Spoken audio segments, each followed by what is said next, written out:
This past Friday was my first club fair at the New York City Lab School, and it was pretty inspiring. It was also a great opportunity to get to know you guys a little bit better. And I'm working on this collage. I hope you like it. It's featuring many of you guys. I'm going to talk to you a little bit about how I created it. And if you look in my layers palette, you can see I've got about 30 layers, so there's a lot of stuff going on. I use the magnetic glass, so I'm going to talk to you a little bit more about that in a moment. First, however, I'm going to show you how I use the eyedropper tool in real life. So here we've got Khalid and Winston promoting the ping pong club, which I want to be a part of. If you select the eyedropper tool, what we know is it selects a color based on where you click, and I want to extend the edge of this G out because right now it looks like ping pong. So I'm gonna select that color, and let's get me a little bit darker, and it's not that serious. And so now when we zoom out to 100%, clearly it looks like the ping pong club. Next, I want to talk to you about selections. So last week we were using the magnetic lasso, right? And I talked to you a little bit about the addition subtraction.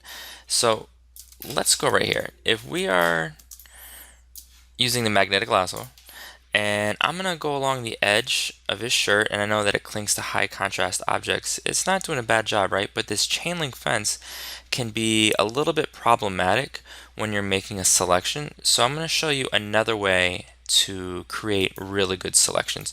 So the first thing is easy way is the polygonal lasso. So the polygonal lasso makes straight lines. I'm using the addition function with the polygonal lasso, and I'm just clicking, and it makes nice, clean, crisp, straight lines. This makes creating a selection where there's not a whole lot of contrast much easier.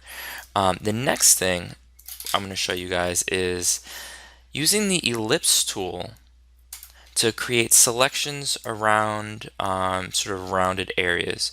So you can use the magnetic lasso, but it's going to be a little bit tricky. You'll see what I mean. Sometimes it's easier just to use the magnetic lasso, just like we learned in the yearbook assignment.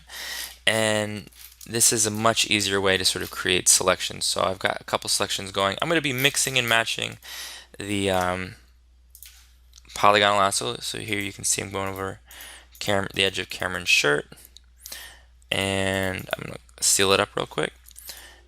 And let's see what happens if I'm using the magnetic lasso right here real quick. See, so I'm going right here, and you can see it's sort of sticking to the edge of the chain link fence. That's not tremendous. So what we can do is just use the ellipse, and now I'm holding shift. I'm holding spacebar. When you hold spacebar, you can situate the selection exactly where you want it.